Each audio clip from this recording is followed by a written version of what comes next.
विश्व आदि के विभिन्न स्थान दक्षिण नेत्रूप द्वार में विश्व रहता है। तेजस मन के भीतर रहता है। प्राज्ञ हृदय काश में उपलब्ध होता है। इस प्रकार यह एक ही आत्मा शरीर में तीन प्रकार से स्थित है। दक्षिण नेत्री मुख्य उपलब्धि का स्थान है। उसी में प्रधानता से स्थूल पदार्थों के साक्षी विश्व का अनुभव होता है। यह जो दक्षिण नेत्र में स्थित पुरुष है, इंद्र नाम से प्रसिद्ध है। इस श्रुति से भी यही प्रमाणित होता है। दीप्त गुण विशिष्ट वैश्वानर को इंद्र कहते हैं। आदित्य अंतर्गत वैराट संज्ञक आत्मा और नेत्रों में स्थित साक्षी, ये दोनों एक ही हैं। शंकर हिरण गर्भ अन्य है तथा दक्षिण नेत्र में स्थित नेत्रेंद्रिय का नियंता और साक्षी देह का स्वामी क्षेत्रज्ञ अन्य है। उन दोनों की एकता कैसे हो सकती है? समाधान नहीं, ऐसी बात नहीं है, क्योंकि उनका स्वाभाविक भेद नहीं माना गया। क्योंकि संपूर्ण भूतों में एक ही देव छिपा हुआ है। इस श्रुति से तथा हे भारत, समस्त क्षेत्रों में क्षेत्रज्ञ मुझे ही जान, वह वस्तुतः विभक्त न होकर भी विभक्त के समान स्थित है इत्यादि स्मृतियों से भी यही बात सिद्ध होती है। संपूर्ण इंद्रियों में समान रूप से स्थित होने पर भी दक्षिण नेत्र में उसकी उपलब्धि का स्पष्टता देखने से वही विश्व का विशेष रूप से निर्देश किया जाता है। दक्षिण नेत्र स्थित जीवात्मा रूप को देखकर फिर नेत्र मूंद मन में उसी का स्मरण करता हुआ वासना रूप से अव्यक्त उसी रूप का स्वप्न में उपलब्ध की तरह दर्शन करता है। जिस प्रकार इस अवस्था में होता है, ठीक वैसा ही स्वप्न में होता है। इसलिए यह जागृत में स्वप्न ही है।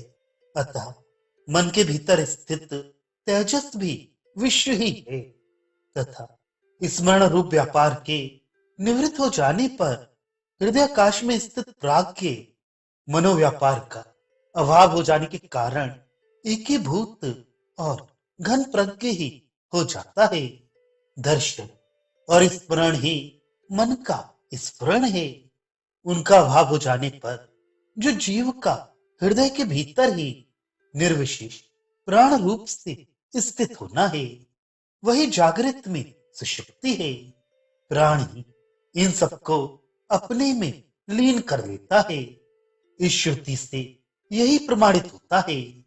मन स्थित होने के कारण तेजस ही हिरण्यगर्भ है। 17 अवयव वाला लिंग रूप मन, ये पुरुष मनोमय है इत्यादि श्रुतियों से भी तेजस और हिरण्यगर्भ की एकता सिद्ध होती है।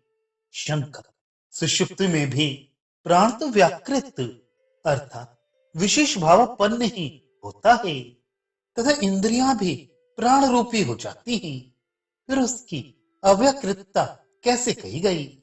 समाधान, ये कोई दोष नहीं है, क्योंकि अव्याकृत पदार्थ में देश काल रूप विशेष भाव का अभाव होता है। यद्यपि जैसा कि सपनावस्था में होता है, प्राण का अभिमान रहते हुए तो उसकी व्याकृतता है ही, तथापि सुषुप्त अवस्था में प्राण में पिंड परचिन्न विशेष का अभिमान अर्थात ये मेरे शरीर से परचिन्न प्राण है, ऐसा अभिमान नहीं रहता। अतः परचिन्न देहाभिमानियों के लिए भी उस समय वह अव्याकृति है।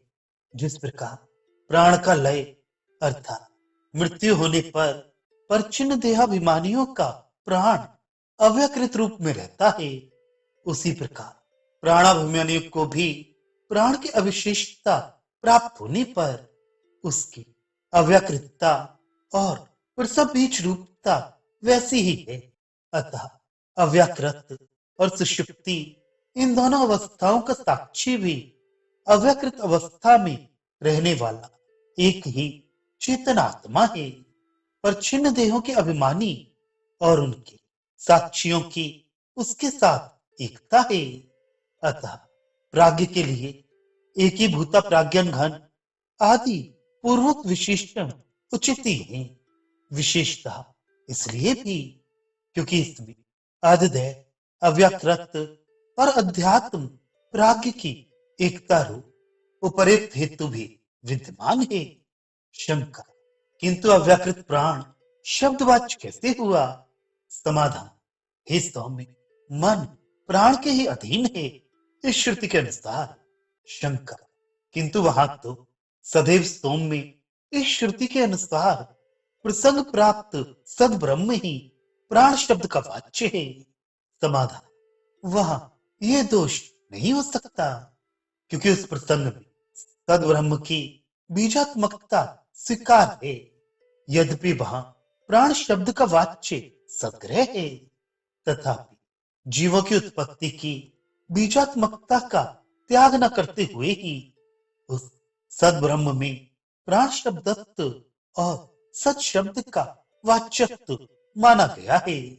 यदि वहां सत शब्द से निर्बीज ब्रह्म कहना इष्ट हो, तो उसे ये नहीं है, ये नहीं है। जहां पे वाणी लौट आती है वह विदित से अन्य है और अविदित से भी ऊपर है, इत्यादि प्रकार से कहा जाएगा। जैसा कि वह न सत कहा जाता है और न असत, इस स्मृति से भी सिद्ध होता है। और यदि वह सच शब्द से ब्रह्म का निर्विच रूप से ही निर्देश करना इष्ट हो, तो सुषुप्ति और प्रलय अवस्था में सत्य में लीन हुए पुरुषों का फिर उठना अर्थात उत्पन्न होना संभव नहीं होगा, तथा मुक्त पुरुषों के पुनः उत्पन्न होने का प्रसंग उपस्थित हो जाएगा, क्योंकि मुक्त और सत में लीन हुए पुरुषों में बीजत्व का अभाव समान ही है, तथा ज्ञान से दग्ध होने वाले बीज का अभाव होने पर ज्ञान की व्यर्थता का भी प्रसंग उपस्थित हो जाएगा। अतः सद ब्रह्म की सवीचता स्वीकार करके ही उसका प्राण रूप से समस्त श्रुतियों में कारण रूप से उल्लेख किया गया है। इसलिए वह पर अक्षर से भी पर है। वह वाह अर्थात कार्य और अव्यंतर अर्थात कारण के सहित उनका अधिष्ठान होने के कारण अजन्मा है। जहां से वाणी लौट आती है, ये नहीं है, यह नहीं है इत्यादि श्रुतियों द्वारा शुद्ध ब्रह्म का निर्देश बीजत्व का निराश करके ही किया गया है।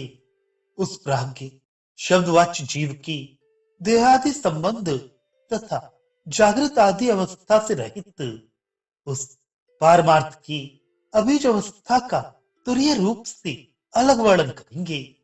बीजावस्था भी जागृत होने पर मुझे कुछ भी पता नहीं रहा, ऐसी प्रतीति देखने से शरीर में अनुभव होती ही है। इसी से वह देह में तीन प्रकार से स्थित है, ऐसा कहा गया है।